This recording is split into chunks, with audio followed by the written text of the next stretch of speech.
ब्रह्मा गुरुर्विष्णुर्गुरुर्देवो महेश्वरः गुरुः साक्षात् परब्रह्म तस्मै श्री गुरवे नमः। गुरवे सर्वलोकानां विषजे भवरोगिणां निधये सकल विद्यानां दक्षिणामूर्तये नमः।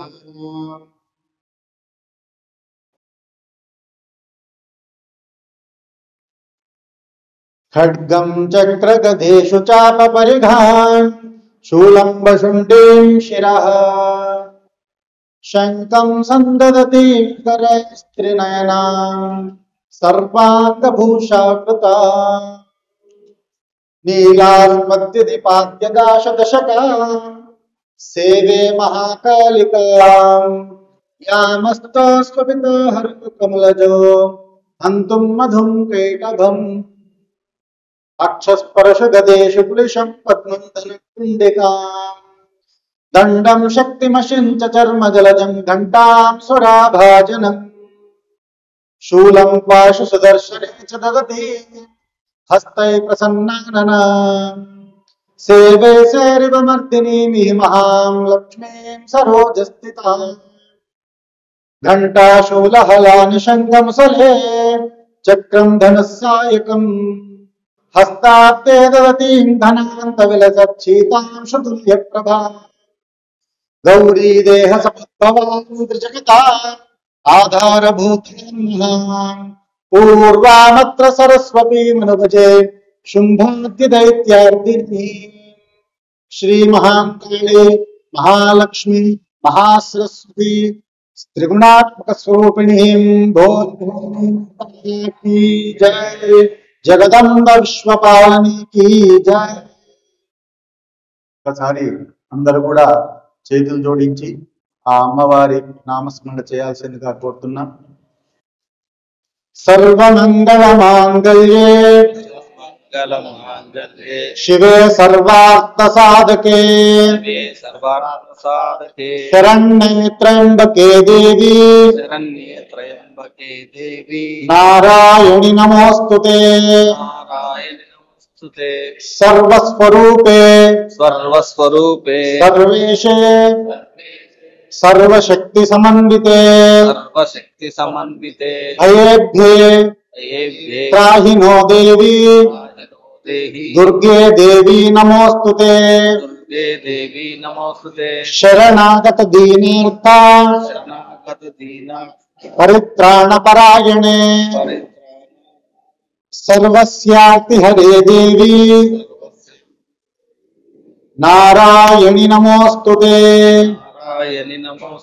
बोल भवानी माता की जगदंब विश्वपालिनी की श्री महालक्ष्मी माता की श्रीमात्रे नमः श्रीमात्रे नमः श्रीमात्रे नमः। విచ్చేసినటువంటి భక్త మహాశయులకు మొదటగా శరన్నవరాత్రి శుభాకాంక్షలు తెలియజేస్తూ శక్తిపీఠం సంతమఠ మూల మహాసంస్థానం వార్షిక ఉత్సవం అంటే ప్రతి సంవత్సరం మాదిరిగా అమ్మవారి నవరాత్రి ఉత్సవాలను అంగరంగ వైభవంగా ఈ సంవత్సరం కూడా నారాయణపేట ఈ విధమైనటువంటి ఆ వరాన్ని శాశ్వతమైనటువంటి ఆ నిద్ర నేను కోరుకున్నప్పుడు మాత్రమే నిద్ర నుంచి నేను మేల్కోవాలి కానీ ఇంకెవరు కూడా నా నిద్రను భంగం చేయకూడదన్న వరాన్ని దేవతల ద్వారా పొంది ఉంటాడు ముచుకుంద మహర్షి। మరి శ్రీకృష్ణుడు వెళ్ళి దాక్కుంటాడు, ఈ యొక్క కాలకేయుడు ఆ గుహలోకి వెళ్ళి ధైర్యం ఉంటుంది, ఎట్లా శ్రీకృష్ణుడు అని భయపడి పారిపోయాడు కదా అని గట్టిగా అరుస్తాడు, శ్రీకృష్ణ ఎక్కడ దాక్కున్నావు ఎక్కడ దాక్కున్నావు ఎక్కడ దాక్కున్నావు అని చెప్పేసి। ఈయన చేసేటువంటి ఆ శబ్దాలకు ముచుకుంద మహర్షి యొక్క నిద్ర భంగమవుతుంది। ఆయన లేచి నుంచుంటాడు, లేవగానే ఆయనకి ఎవరి ముఖం కనిపిస్తుంది? ఆ యొక్క కాలకేయుడి యొక్క ముఖం కనిపిస్తుంది। ముచుకుంద మహర్షికి ఇంకో వరం ఏముంటుందంటే ఆయన నిద్రభంగం ఎవరు చేస్తారో, ఆయన లేవగానే ఎవరిని చూస్తాడో వారు భస్మమైపోతారు। కాబట్టి ఆయన యొక్క పుణ్యాంశాలు ఉన్నందుకు నేను సంహరించలేనని చెప్పి ఆ యొక్క కపట నాటక సూత్రధారి అయినటువంటి జగన్నాటక సూత్రధారి అయినటువంటి శ్రీకృష్ణుడు ఒక ఉపాయాన్ని పొంది ఆ యొక్క ముచుకుంద మహర్షి గుహలోకి వెళ్ళి ఆ విధంగా కాలకేయుణ్ణి సంహరిస్తాడు. అంటే బాగా తెలుసుకోండి, మనం తప్పులు చేసి ఎన్ని హోమాలు పూజలు చేసినా అది నిరర్థకం అని తెలుసుకోవాలి ఈ కథ నుంచి మనం. కాబట్టి అయినంతగా స్వామి చెప్పిండు హోమాలు చేయిస్తే పాపాలన్నీ పోతాయి, అట్లా ముచుకుంద మార్చి ఏమంటారు పుణ్యమే మస్తు కుండ పెరిగిందంట, మనం చేస్తే కూడా మనకు కూడా పుణ్యం పెరుగుతుంది, మనం చేసిన పాపాలేం పోతాయేమని అనుకుంటాం. కానీ అది కొంతకాలం వరకే అవధి ఉంటుంది. ఎప్పుడైతే మనకు ఆ పుణ్యం యొక్క క్షయము ప్రారంభమవుతుందో అప్పుడు అవేవి పనికిరావు. మనకు ఖచ్చితంగా చేసిన తప్పుకు మనము శిక్ష అనుభవించాల్సి వస్తుంది. కాబట్టి ఖచ్చితంగా ఇలాంటి నియమాలను మనము దేవస్థానంలో భగవంతుడి దగ్గర వెళ్ళినప్పుడు ఖచ్చితంగా పాటించి ఇలాంటి దోషాలు మనకు అంటకుండా మనము స్వామివారి చింతన చాలా జాగ్రత్తగా శ్రద్ధగా నడుచుకోవాల్సినటువంటి విషయము మనకు శాస్త్రం తెలియజేస్తుంది. మరి ప్రదక్షిణ చేయడం ద్వారా ఏమేమి మనకు అనుగ్రహింపబడతాయి? ప్రదక్షిణ మనకు 4 అక్షరాలతో కూడుకున్నటువంటిది. ప్రా అంటే సర్వ భయాలను పోగొట్టేది. ప్రాచినతి భయం సర్వం. ప్రాచినతి భయం సర్వం. ఆ ప్రదక్షిణలో మొదటి అక్షరం ద్వారా మనకు భయము తొలగుతుంది అనేటువంటిది మనకు తెలియజేస్తున్నారు. మరి రెండవ అక్షరము ద. దకారో మోక్ష సిద్ధిద. ఆ ప్రదక్షిణలో రెండవ అక్షరం ఏం తెలియజేస్తుంది మనకంటే మోక్షాన్ని కల్పిస్తుంది దకారం అనేటువంటి తెలియజేస్తున్నారు. మరి మూడో అక్షరము క్షి. క్షికారోతి క్షీయతే రోగ. ప్రదక్షిణలో మనకు మూడో అక్షరమైనటువంటి ఆ క్షి మనకు ఏమి అనుగ్రహం? మన యొక్క జ్ఞాననాడులు. అలాంటి ఆ యొక్క తిలకధారణ ఎలా చేసుకోవాలి? దాంట్లో ఎన్నో రకాలు ఉన్నాయి. శాస్త్ర ధర్మాలు, మరి త్రిమతాచార్యులు ఉన్నారు మనకు. ఆది గురువులు జగద్గురువులైనటువంటి శంకర భగవత్పాదాచార్యులు, వీరు అద్వైత ధర్మాన్ని ప్రతిపాదించినటువంటి మహనీయులు. ఈ రోజు మన సనాతన ధర్మము అని మనం చెప్పుకోగలుగుతున్నాం, ఆచరణ చేయగలుగుతున్నాం. మన ఇన్ని దేవాలయాలు ఉన్నాయి, మన సాంప్రదాయం మనం ఆచరిస్తున్నామంటే ఏకైక వ్యక్తి ఆ యొక్క ఆదిశంకరాచార్యుల వారి ఆవిర్భవం. వారు కనుక ఈ యొక్క భారతదేశంలో ఆవిర్భవించకపోతే, వారి యొక్క అవతరణ గనక జరగకపోతే నేడు మన సనాతన ధర్మమే ఉండేది కాదు. కాబట్టి ప్రతి ఒక్కరం కూడా ఆదిశంకరాచార్యుల వారికి రుణపడి ఉన్నాము. ప్రాతస్మరణీయులు, నిత్య స్మరణీయులుగా మనం వారిని స్మరించుకోవాలి. తర్వాత రామానుజాచార్యులు, మధ్వాచార్యులు, ఈ విధంగా ఈ యొక్క సాంప్రదాయ భేదాల్లో కూడా తిలకధారణ అనేటువంటిది మారుతూ వస్తుంది. వైష్ణవ సాంప్రదాయం, శైవ సాంప్రదాయం, ఈ సాంప్రదాయాల్లో మరి వైష్ణవ సాంప్రదాయంలో కూడా విశిష్టాద్వైతము, ఈ విధంగా ఎన్నో రకాల సాంప్రదాయ భేదాలు మనకు కనిపిస్తున్నాయి. ఏదైనా కూడా ఎలాంటి తిలకధారణ చేసినా కూడా అది శాస్త్ర సమ్మతమే. అడ్డనామం పెట్టుకుంటేనే శ్రేష్టం, పొడునామం పెట్టుకుంటేనే శ్రేష్టం అనేటువంటిది ఎక్కడ కూడా భేదం లేదు. ఎవరెవరి వాళ్ళ సిద్ధాంతాలను అనుసరించి ఆ తిలకధారణ అనేటువంటిది ఖచ్చితంగా చేసుకోవలసినటువంటిది.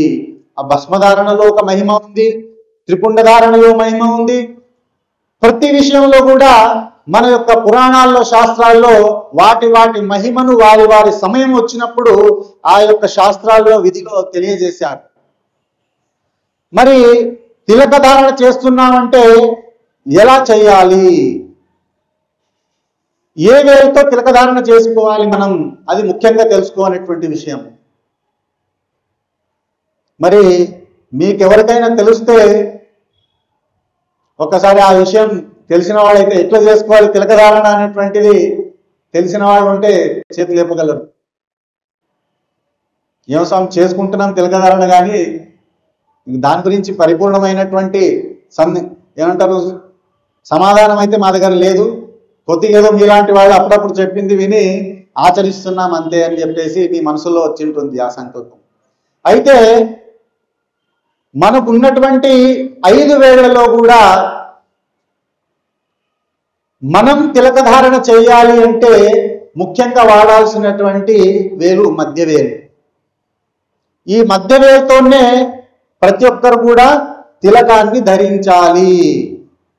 ఇంకొకరికి పెట్టాలన్నా కూడా, ఇప్పుడు మనం పెట్టుకుంటుంటాం, మనకి ఇంటికి అతిథులు వస్తే వాళ్ళకు కూడా బొట్టు పెడుతుంటాం. అది కూడా ఖచ్చితంగా మధ్యవేలుతోనే తిలకధారణ చేయాలి. మనం పెట్టుకోవాలన్నా, ఇంకొకరికి తిలకధారణ చేయాలన్నా ఖచ్చితంగా ఆ మధ్యవేలునే ఉపయోగం చేయాలి. తర్వాత స్వామి ఇది మనం ఎలా చేసుకోవాలి వేలు తెలిసిపోయింది, మరి మేము దేవుడికి తిలకధారణ చేయాలంటే ఎలా చేయాలి స్వామి, ఏ వేలుతో చేయాలి, అది కూడా ఒక సందేహమే. మనకున్నటువంటి ఈ యొక్క అనామిక వేలుతో భగవంతుడికి తిలకధారణ చేయాలి. మనం ఏ దేవుడి పటాలకైనా ఏ దేవుడి విగ్రహాలకైనా పూజ చేసే ముందు భగవంతుడికి వాడాల్సినటువంటి వేలు ఉంగరం వేలు, అనామిక అని అంటాం మనం. ఆ ఉంగరం వేలుతోనే భగవంతుడికి మనము తిలకధారణ అనేటువంటిది చేసుకోవాలి.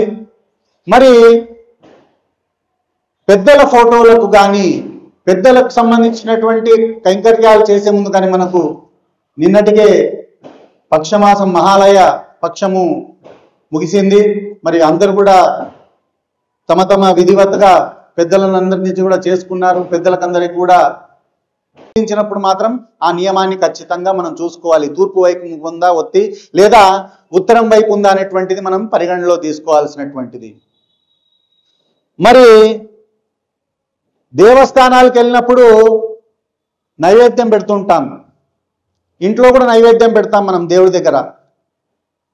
ఇంట్లో మాత్రం ఏదో ఒక పాత్రలో వేసి గిన్నెలో కానీ ప్లేట్లో కానీ ఇస్తరాకులో కానీ మనం దేవుడికి నైవేద్యం పెడుతూ ఉంటాం. మరి దేవస్థానాలకు వెళ్ళినప్పుడు మాత్రం ఆ నియమం పాటించం. ఎక్కడనో కడప మీదనో మెట్ల మీదనో ఆ ధ్వజస్తంభం ముందలను ఎక్కడనో వేసి వస్తుంటాం. సరే, ధ్వజస్తంభం ముందల వేస్తున్నామంటే అక్కడ ఎవరు తిరుగులాడరు, పర్వాలేదు, అంత ఎంతో శుచిగా శుభ్రతగా ఉంటుంది అని కూడా మనం అనుకోవచ్చు. కానీ కింద ఎప్పుడు కూడా నైవేద్యం పెట్టకూడదు నేల మీద. మనకి ఎవరైనా ఏదైనా నేల మీద ప్రసాదం పెట్టి తీసుకో అంటే తీసుకుంటామా? మనం తింటామా? దాన్ని తీసుకోము. మరి భగవంతుడు ఎలా తినాలి? మనమే తిననప్పుడు మనం పెట్టినటువంటి నైవేద్యం నేల మీద పెడితే భగవంతుడు ఎలా స్వీకరిస్తాడు? అది మనం తెలుసుకోవాల్సినటువంటి విషయం. అంటే భావన అనేటువంటిది ముఖ్యం. మనకేమో భావన కనిపిస్తుంది, అరే కింద పెడితే ఈ కింద అందరు తిరుగులాడింటారు, తొక్కులాడింటారు, ఇలాంటి ప్రసాదం నేను ఎలా తీసుకోవాలని ఆలోచన చేస్తాం. కానీ అదే నైవేద్యం మనం దేవుడి దేవాలయంలో దేవుడి ముందు, కడప ముందు, మెట్ల మీద, ధ్వజస్తంభం ముందల చక్కెర వేసేటప్పుడు కానీ నైవేద్యం పెట్టేటప్పుడు కానీ ఆ ఆలోచన మన మైండ్లో రాదు. వేసినాం దేవుని ముందల, వచ్చినాం, అంతే ఆలోచిస్తాం. కాబట్టి అలా నైవేద్యం పెట్టాల్సినటువంటి వాళ్ళు ఖచ్చితంగా ఏదో ఒక ఆకు, తమలపాకో ఇస్తరాకు ముక్కనో లేదా కనీసం పేపర్ అయినా సరే ఆ పేపర్ ముక్క పెట్టేసైనా ఆ పేపర్ మీద మనం ప్రసాదాన్ని ఉంచి స్వామివారికి నివేదన చేయాలి.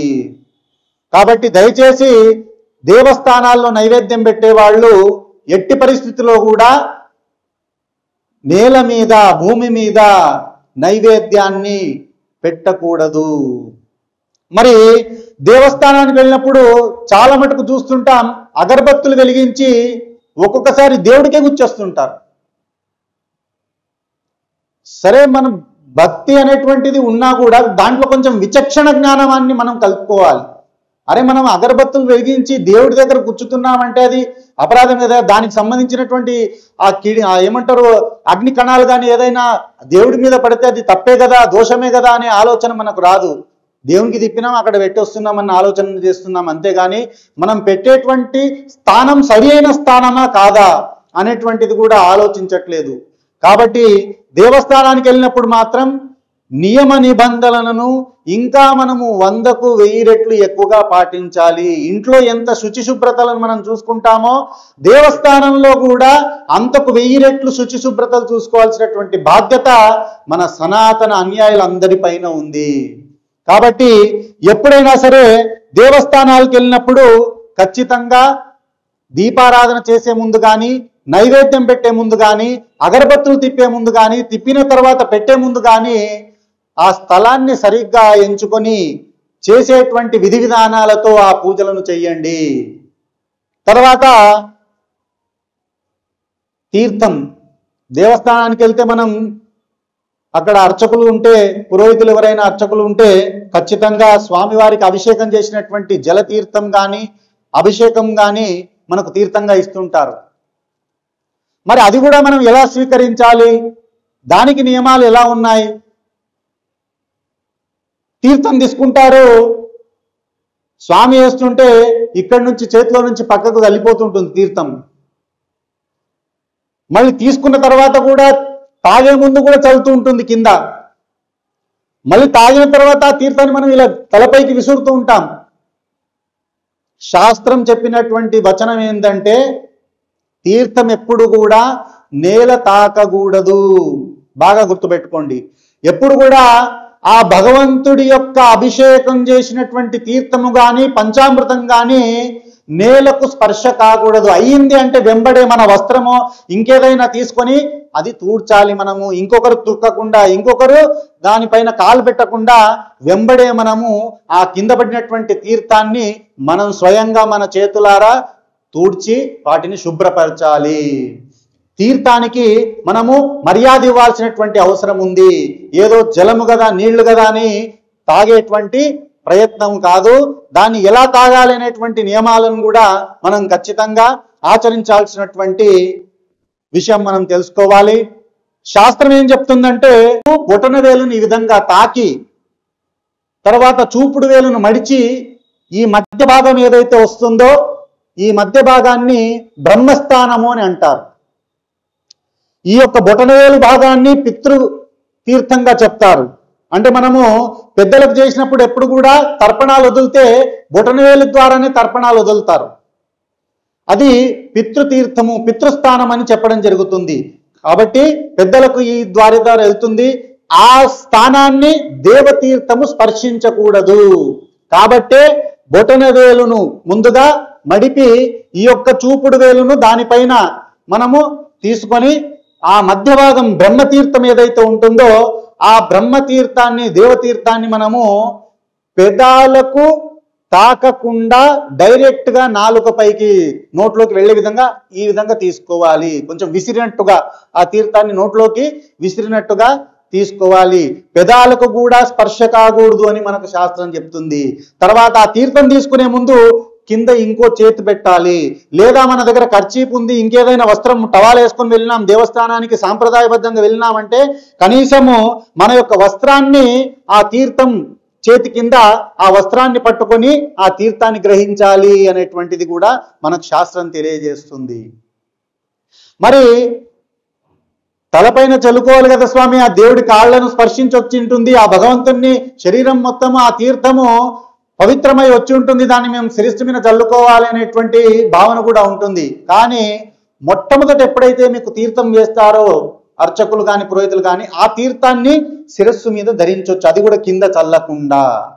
అది చాలా జాగ్రత్త పడాలి. అది శిరస్సు మీద ధరించి తర్వాత మనం చేతును శుభ్రపరుచుకొని ఆ తీర్థాన్ని, గ్రహించే తీర్థాన్ని తీసుకోవచ్చు.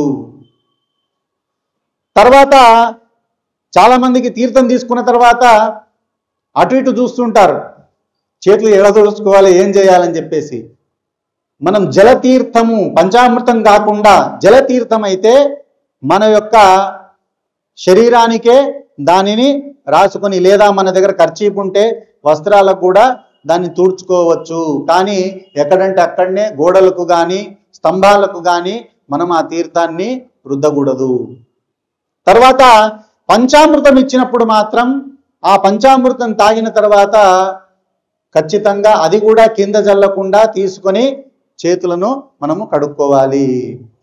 ఈ విధంగా తీర్థమును ఎలా గ్రహించాలనేటువంటి విషయం కూడా మనకు మన సనాతన సాంప్రదాయంలో చెప్పడం జరిగింది.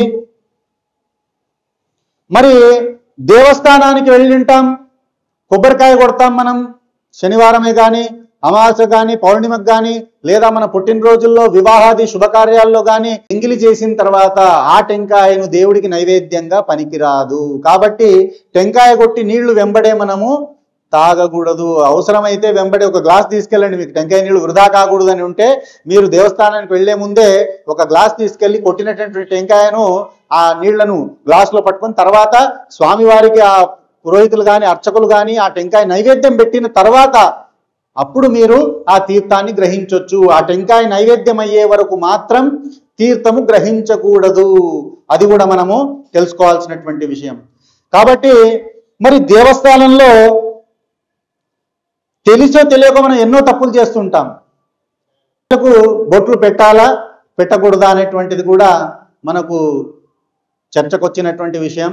అయితే కొట్టినటువంటి టెంకాయలకు భగవంతుడి యొక్క స్పర్శ పొందినటువంటి తిలకం దానికి తాకడం అనేటువంటిది ఎలాంటి తప్పు కాదు. బొట్టు పెట్టినా తప్పు లేదు. బొట్టు పెట్టకపోతే కనీసం అక్షంతలైనా, ఆ భగవంతుడికి సంబంధించిన అక్షంతలైనా ఆ కొబ్బరికాయకు తాకాలి. అప్పుడే దానిలో పవిత్రత అనేటువంటిది వస్తుంది. కాబట్టి మీకు బొట్టు పెట్టి ఇచ్చినా, బొట్టు పెట్టకుండా అక్షంతలేసి ఇచ్చినా, లేదా పుష్పం స్వామివారి పుష్పం ఏదో ఒకటి ఆ టెంకాయలో పెట్టి ఇచ్చినా కూడా అది శాస్త్ర సమ్మతమే, దాంట్లో ఎలాంటి దోషాలు లేదు. తర్వాత దేవాలయానికి వెళ్లే ముందు ఎలాంటి పదార్థాలు తీసుకెళ్ళాలి మనం స్వామివారి సేవకు? సరే, మనకు తెలిసి ఉంటుంది, దీపారాధనకు నూనె ఒత్తులు తీసుకెళ్తాం, అగరబత్తులు తీసుకెళ్తాం. దానితో పాటు ఆ స్వామికి నిత్యం ఉపయోగమయ్యేటువంటి వస్తువు ఏది ఉంటుంది? ఒక నూనె, కర్పూరము, గంధము, విశేషంగా అగరబత్తుల బదులు దేవస్థానంలో ధూప్ స్టిక్లను వెలిగించేటువంటి సహకారాన్ని భక్తులు అందించాలి. ఎందుకంటే అగరబత్తుల కంటే కూడా ఆ ధూపం వెలిగించి లోబానం పొగ వేసి భగవంతుడికి లోబానం చూపించడము మనకు అనాదిగా వస్తున్నటువంటి శ్రేష్టమైనటువంటి విధి. ఇప్పుడు మనకు వెనకటికి ఇంట్లో బొగ్గు ఉండేది, పిడకలు ఉండేవి, వెలిగించి ధూపం చూపించేవాళ్ళు. ఇప్పుడు రాను రాను పాశ్చాత్య సాంప్రదాయాలు మనకు వచ్చేసి ఇండ్ల దగ్గర ఆవులు లేవు, దూడలు లేవు, మనకు అలాంటి ఆ యొక్క పెండ దొరకట్లేదు. లేదా ఇండ్లలో అప్పుడు వంటలు అనేటువంటివి పొయ్యి మీద చేస్తుండ్రి, కట్టెలు పెట్టేసి అప్పుడు మనకు ఆ బొగ్గు అనేటువంటిది దొరికేది. ఆ బొగ్గును వెలిగించి ఆ బొగ్గు మీద మనము ఇంగ్లం చేసి లోబానం వేసేటువంటి వాళ్ళం. ఇప్పుడు రెడీమేడ్గా ధూప్ స్టిక్ వచ్చినాయి. పర్వాలేదు, ఆ ధూప్ స్టిక్లనైనా సరే వెలిగించి లోబానము వేసి మనం భగవంతుడికి ధూపం చూయించాల్సినటువంటి విధిని మనము మరవకూడదు, దాన్ని విస్మరించకూడదు. మరి అది వీలు కాని పక్షంలోనే అగరబత్తులు వాడాలి. మీరు రోజు ఇంట్లో కూడా అగరబత్తుల కంటే ఒక్క ధూప్ స్టిక్ వెలిగించి లోబానం పొడిని వేసి ధూపం చూయించండి. ప్రత్యన్మయంగా గత్యంతరం లేని పరిస్థితుల్లోనే అగరబత్తులను వాడండి. అది తప్పు దోషం అనేటువంటిది కాదు. అయినంత వరకు మనము ఆ లోబానం యొక్క ధూపం చూయించడమే విశేషమైనటువంటిది. మరి దేవస్థానంలో అవసరమయ్యేటువంటి స్వామివారికి పూలదండ కానీ, పూలు కానీ, నైవేద్యానికి అవసరమైనటువంటి కండ చక్కెర కానీ, బెల్లం కానీ, పుట్నాలు బెల్లం కానీ, ఆ స్వామికి నిత్య దీపానికి ఉపయోగమయ్యే అఖండ ఒత్తులు కానీ, నూనెకు దీపారాధనకు, అఖండ దీపారాధనకు మీరు ప్రత్యేకంగా తీసుకెళ్ళి ఉంటారు, మీరు దీపం వెలిగిస్తారు.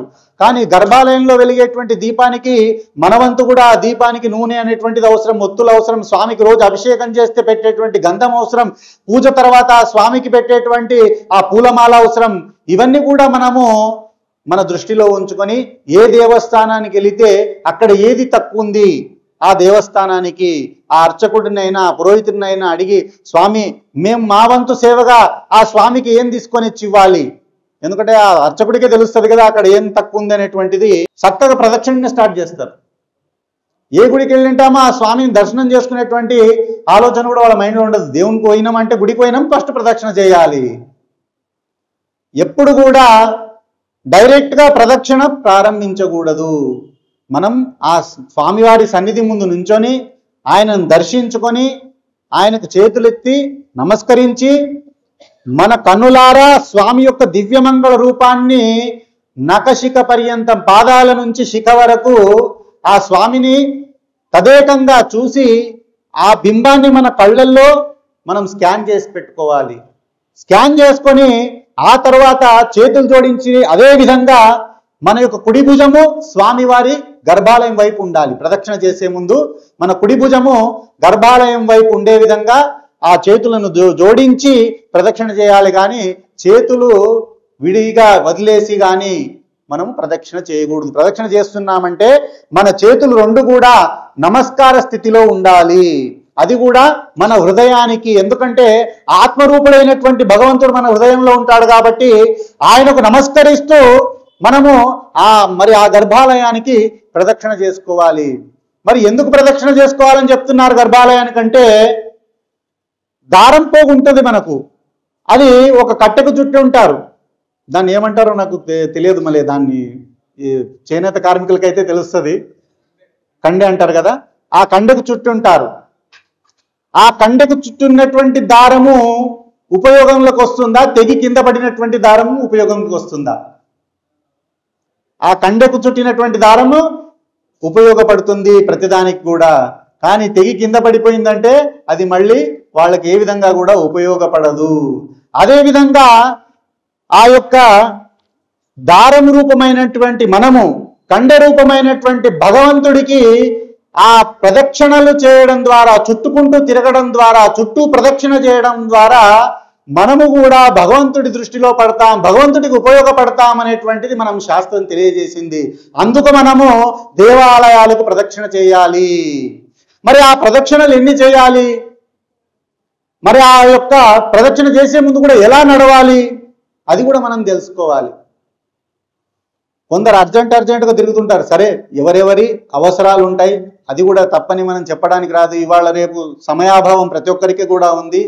కానీ మనం చెప్తున్నటువంటి విషయం ఏంటంటే, కనీసం సమయం ఉన్నప్పుడైనా సరే ఈ నియమాలను పాటించండి.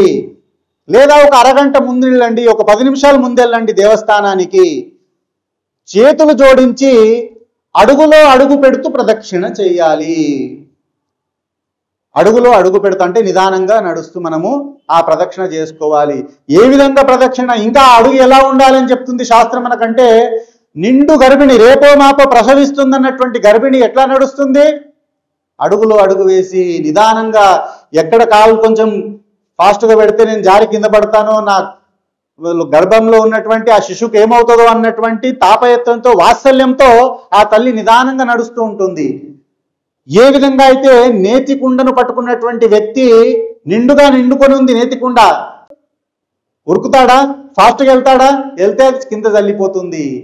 ఆ విధంగా మనము కూడా దేవస్థానానికి ప్రదక్షిణ చేసేటప్పుడు ఒక నిండుకుండా చేతిలో పట్టుకొని నడిస్తే ఎంత నిదానంగా వెళ్తామో, ఒక గర్భిణీ స్త్రీ ఎంత నిదానంగా నడుస్తుందో మనం చేసేటువంటి ప్రదక్షిణ కూడా అంతే నిదానంగా ఉండాలి, అంతే స్పష్టతగా ఉండాలి అనేటువంటిది మనకు ప్రదక్షిణలో నియమం తెలియజేస్తుంది. మరి ప్రదక్షిణ చేసే ముందు గర్భాలయాన్ని ఎట్టి పరిస్థితుల్లో తాకకూడదు. నేను ఇంతకుముందు ప్రవచనంలోనే తెలియజేశాను. మనం ప్రదక్షిణ చేస్తున్నామంటే చేతులు జోడించే ఉండాలి, కానీ మళ్ళీ చేతి బయటికి రాకూడదు. గర్భాలయం తాకుతూ, అక్కడ విగ్రహం తాకుతూ, ఇక్కడ విగ్రహం తాకుతూ ఎప్పుడు కూడా ప్రదక్షిణ చేయకూడదు. చేతులు జోడించినామంటే ప్రదక్షిణ పూర్తయ్యే వరకు, మళ్ళీ ఆ స్వామి ముందు వచ్చి నించే వరకు ఆ చేతులు అలాగే జోడించుకునే ఉండాలి. ఇవాళ రేపు మొబైల్స్ వచ్చేసాయి, ఒక చెవులో మొబైల్ పెట్టుకొని మాట్లాడుకుంటూ ప్రదక్షిణ చేస్తుంటారు. ఎట్టి పరిస్థితుల్లో కూడా అలాంటి సన్నివేశము మనం తేనీయకూడదు. దేవుడి గుడికి వెళ్ళినామంటే కనీసం మొబైల్ సైలెంట్ పెట్టుకొని కనీసం ఆయన దర్శనం చేసుకునే వరకు పాటించాల్సినటువంటి నియమాలను శ్రద్ధగా పాటించాలి. ఆ 2 చేతులు జోడించి ఆ స్వామికి ప్రదక్షిణ చేసుకొని గర్భాలయం వెనుక వచ్చినప్పుడు మాత్రం దేవస్థానంలో ఎప్పుడు కూడా వెనక భాగానికి మొక్కకూడదు. ఏదైనా విగ్రహం ఉంది ఆ గర్భాలయం వెనకాలంటే మాత్రం మొక్కొచ్చు, దాంట్లో దోషం లేదు. కానీ ఉట్టి గోడ ఉంటుంది కొన్ని వైపులా. మనం తిరుపతి లాంటి క్షేత్రంలో చూస్తాం, గర్భాలయం వెనకాల మనం బయటికి వస్తాం, దర్శనం చేసుకొని వచ్చినప్పుడు అక్కడ ప్లేన్గా ఉంటుంది, ఏముండదు, ఎలాంటి విగ్రహం ఉండదు, ఎలాంటి ఆకృతి ఉండదు. కానీ తెలియక చాలా మంది వెళ్ళి అక్కడ నమస్కారం చేస్తుంటారు. శాస్త్రంలో చెప్పింది దేవుడి వీపుకు నమస్కారం చేస్తే మనం చేసుకున్న పుణ్యాలన్నీ అక్కడే నశిస్తాయి అని చెప్పేసి. కాబట్టి మన పుణ్యం మనము పోగొట్టుకోకూడదు, దాన్ని ఇంకా పెంచుకోవాలి కానీ పుణ్యాన్ని తగ్గించుకోకూడదు. అంటే ఈ నియమం కూడా మనం ఖచ్చితంగా దేవస్థానంలో పాటించాల్సినటువంటిది. కాలకేయుడు అనేటువంటి ఒక రాక్షసుడు ఉంటాడు. ఈయన ఎవరంటే జలాసంధుడి యొక్క సహోదరుడు. ఈయనను సంహరించడానికి బలరామకృష్ణులు ఇద్దరు బయలుదేరుతారు. బలరాముడు తీసుకొస్తాడు శ్రీకృష్ణుని తన వెంబడి, తమ్ముడా రా, వెళ్ళి మనం కాలకేయుణ్ణి వధిద్దాం, ఆయన యొక్క ఆగడాలు పెరుగుతున్నాయి, ఆయన రోజు రోజుకు నికృష్టమైనటువంటి పనులు చేస్తున్నాడు, అందరినీ ఇబ్బంది పెడుతున్నాడు, అందరినీ కూడా తన రాక్షస ప్రవృత్తితో ఇబ్బంది పెడుతున్నాడు, ఆయనను మనం సంహరించాలి అనేటువంటి ఉద్దేశంతో ఆ యొక్క అన్నదమ్ముళ్ళైనటువంటి బలరామకృష్ణులు బయలుదేరుతారు. మరి బలరాముడు శ్రీకృష్ణునికి ఆజ్ఞాపిస్తాడు, అన్న కదా తమ్ముడా నీవే ఆ పని చూసుకో, ఆయన సంహరించేటువంటి కార్యము అని చెప్పేసి. ఎప్పుడైతే ఆ భగవంతుడు కృష్ణమూర్తి ఆ యొక్క కాలకేయుడి వైపు చూస్తాడో ఆయన యొక్క చేసినటువంటి పుణ్యమంతా ఈయనకు కనిపిస్తుంది భగవంతుడికి. నిత్యము కాలకేయుడు బ్రాహ్మణులకు దక్షిణ తాంబూలాలను ప్రసాదించి వాళ్లకు యజ్ఞయోమాలకు కావలసినటువంటి ఆ యొక్క వస్తువులను సమకూర్చించి నిత్యము హోమాలు చేయిస్తూ ఉంటాడు. ప్రతిరోజు కూడా, ఒక్కరోజు కూడా వదలకుండా ప్రతిరోజు ఆయన యొక్క రాజ్యంలో, ఆయన యొక్క సంస్థానంలో నిత్య హోమాలు జరిపేటువంటి ప్రక్రియ ఆయన చేస్తుంటాడు. ఇదే కథ మనకి ఎక్కడ కనిపిస్తుంది? సుందరాకాండలో వస్తుంది. ఆంజనేయ స్వామి రావణుడి యొక్క మందిరంలో ప్రవేశించినప్పుడు, రాజ్యంలో ప్రవేశించినప్పుడు మాస పర్వముల హోమములు, నిత్య శివార్చనలు జరుగుతుంటాయనేటువంటిది మనకు సుందరాకాండలో అక్కడ వస్తుంది మనకు. అంటే రావణుడు లాంటి రాక్షసుడు కూడా అన్ని కాలాలు ఉండడానికి, అన్ని ఆగడాలు చేసినా కూడా ఆయన శ్రీకృష్ణుడు ఆయనను చూసి, అరే ఈయన పాపపు కుండ నిండనే లేదు, నేను ఎలా సంహరించగలను ఈయనను? ఎప్పుడైతే ఈయన పుణ్యం నశిస్తుందో, ఎప్పుడైతే పాపపు కుండ నిండుతుందో అప్పుడే నేను ఈయనను సంహరించగలనేటువంటి ఉద్దేశంతో శ్రీకృష్ణుడు అక్కడ ఆయనను సంహరించడానికి వెళ్ళినటువంటి యుద్ధ మైదానం నుంచి ఏం చేస్తాడంటే పరిగెత్తడం ప్రారంభం చేస్తాడు. కాలకేయుడు గర్వపడతాడు, అరే చూస్తే శ్రీకృష్ణుడు నన్ను చూసి భయపడి పారిపోతున్నాడు, నాతో యుద్ధం చేయలేక భయపడి పారిపోతున్నాడని చెప్పి ఎప్పుడైతే ఆ శ్రీకృష్ణుడిని వెంబడించడం ప్రారంభం చేస్తాడు కాలకేయుడు. మరి భగవంతుడు అక్కడ శ్రీకృష్ణుడు పరిగెత్తే ముందు కాలకేయుడికి ఏం కనిపిస్తుంది?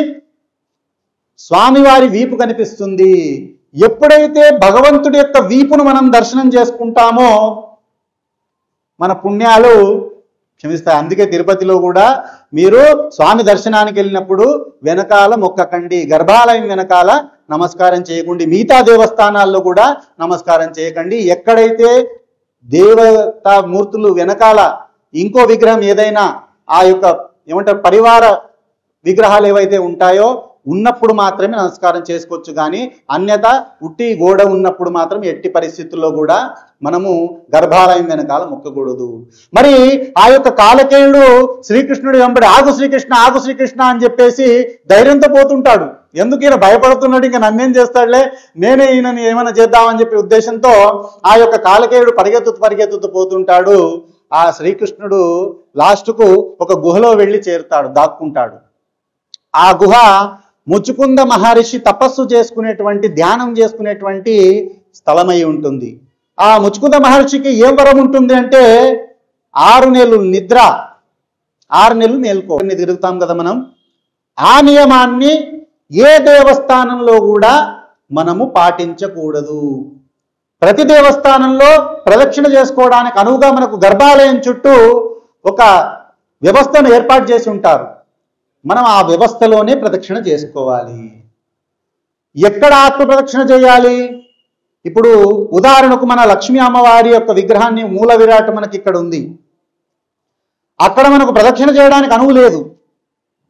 మన దేవాలయంలో మనం దేవుడి గది ఉంటుంది, అక్కడ దేవుడి గదికి తిరగడానికి మనకు అనువు లేదు. సత్యనారాయణ వ్రతం చేస్తాం, ఎక్కడో ఒక గోడాంచుకు మనము ఆ వ్రతం పీఠను పెట్టింటాం, అక్కడ ప్రదక్షిణ చేయడానికి మనకు అనువు లేదు. అలాంటి సమయంలో మాత్రమే మనము ఆత్మ ప్రదక్షిణ చేయాలి అనేటువంటిది కూడా మనకు శాస్త్రం తెలియజేస్తుంది. కాబట్టి ఆత్మ ప్రదక్షిణ కూడా ఎక్కడంటే అక్కడ చేయడానికి వీల్లేదు, ఎక్కడ ప్రదక్షిణ చేయడానికి అనువుగా ఉండదో అలాంటి దేవస్థానాల్లో మాత్రమే, అలాంటి సందర్భాల్లో మాత్రమే ఆత్మ ప్రదక్షిణ చేసుకోవాలనేటువంటి విషయము మనకు శాస్త్రం తెలియజేస్తుంది. మరి ఇవన్నీ బాగున్నాయి స్వామి, ఫస్ట్ దేవస్థానానికి వెళ్ళాలంటే స్నానం ఆచరించాలి, మనం శుద్ధిగా వెళ్ళాలి. మరి ఆ స్నానం ఎలా చేసుకోవాలనేది కూడా మనకు శాస్త్రం చెప్పింది. ఆ విషయం కూడా మనకు తెలుసుకోవాల్సిన అవసరం ఉంది. మరి అంతకంటే ముందు చేసేటువంటి కృత్యం కాలకృత్యాలు, అందులో దంతధావనం కూడా వస్తుంది. దంతధావనం ఎప్పుడు కూడా నడుస్తూ తిరుగుతూ చేయకూడదు, ఇది కూడా బాగా గుర్తు పెట్టుకోండి. చాలా మంది నోట్లో బ్రష్ పెట్టుకొని మార్కెట్లకు పోతుంటారు, బయట సామాన్లు దానికి పోతుంటారు, ఎక్కడెక్కడో తిరగడానికి పోతుంటారు. అలా నోట్లో బ్రష్ పెట్టుకొని మీరు వెళ్ళినప్పుడు ఎంతమందిని చూస్తారో అంతమంది పాపాలని మనకి అంటుతాయట. కాబట్టి ఎప్పుడు కూడా దంతధావనము నడుస్తూ తిరుగుతూ ప్రయాణం చేస్తూ చేయకూడదు. మనము ఒక దగ్గర నుంచోనే ఆ యొక్క దంతధావనం చేసుకోవాలి.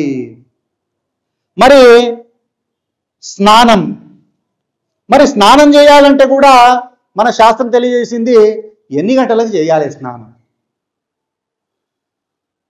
ఉదయము 4 నుంచి 5 మధ్యల బ్రహ్మముహూర్తం, ఆ బ్రహ్మముహూర్తంలో చేసే స్నానాన్ని ఋషి స్నానము అని చెప్పడం జరిగింది. మరి ఆ టైంలో మనం స్నానం చేస్తే మనకు ఏ స్థానం లభ్యమవుతుంది? ఒక ఋషులు చేసినటువంటి స్నానం యొక్క పుణ్యము మనకి లభ్యమవుతుంది. మరి అదే స్నానము 5 గంటల నుంచి 6 మధ్యలో చేసినామంటే దేవస్నానము అవుతుంది. అంటే దేవతలకు అభిషేకం చేస్తే ఏ పుణ్యం వస్తుందో ఆ సమయంలో మనం స్నానం చేస్తే అలాంటి పుణ్యాన్ని మనము చేరదీసుకుంటాం. మరి అదే 6 తర్వాత 7 లోపల చేసే స్నానము మానవ స్నానం, సాధారణమైనటువంటి స్నానం చెప్పడం జరిగింది. దానికి ఎలాంటి పుణ్యాలు ఏమీ లేవు. మరి 7 తర్వాత చేసే స్నానము 15 నిమిషాలే మనం సముద్రంలో ఉండి సముద్ర స్నానం ఆచరించాలి. 15 నిమిషాల కంటే ఎక్కువ సముద్రంలో ఉండి స్నానం ఆచరించకూడదు. ఆ నియమం కూడా మనకు తెలియజేసింది. మరి సముద్ర స్నానం తర్వాత కూడా మళ్ళీ స్నానం చేయమన్నది చన్నీటి స్నానం. అంటే రూమ్కి వచ్చిన తర్వాత, మీరు హోటల్ రూమ్కో ఇంకెక్కడికి వచ్చిన తర్వాత ఆ సముద్ర స్నానం తర్వాత కూడా మళ్ళీ దేహ శుభ్రం చేసుకోవాలి, శరీరాన్ని శుభ్రం చేసుకోవాలి అనేటువంటిది కూడా శాస్త్రం తెలియజేసింది. తర్వాత స్నానం చేశాక శరీరాన్ని ఎలా తుడుచుకోవాలి? స్వామి ఏమి ఈరోజు అంత మనకు ఏమేమో ఎన్నడూ మేము విననేటువంటి విషయాలు చెప్తున్నావు స్వామి అని అనుకుంటున్నారు. కానీ శాస్త్రం చెప్పినటువంటివే, ఇది నేను చెప్పేటువంటివి కాదు. మొట్టమొదటిగా ముఖాన్ని, శరీరాన్ని తుడుచుకొని తర్వాత శిరస్సును తుడుచుకోవాలి. ఇది మనకు స్నానం జరిగిన తర్వాత ఆచరించాల్సినటువంటి విధి విధానంలో తెలియజేశారు. స్నానం ఎక్కువసేపు కూడా చేయకూడదు. బాత్రూంలో పోయినామంటే గంటల సేపు, 2 గంటల సేపు నేను బాత్రూంలోనే ఉంటా అనేటువంటిది కూడా దోషంగా మన శాస్త్రం చెప్పింది. స్నానం యొక్క అవధి 15-20 నిమిషాలు, అంతకంటే ఎక్కువ స్నానానికి మనము సమయం వెచ్చించకూడదు అనేటువంటిది కూడా మనకు శాస్త్రం తెలియజేస్తుంది. మరి నదిలో స్నానం చేసే ముందు పురుషులైతే ప్రవాహానికి ఎదురుగా ముఖం చేసి స్నానం చేయాలి.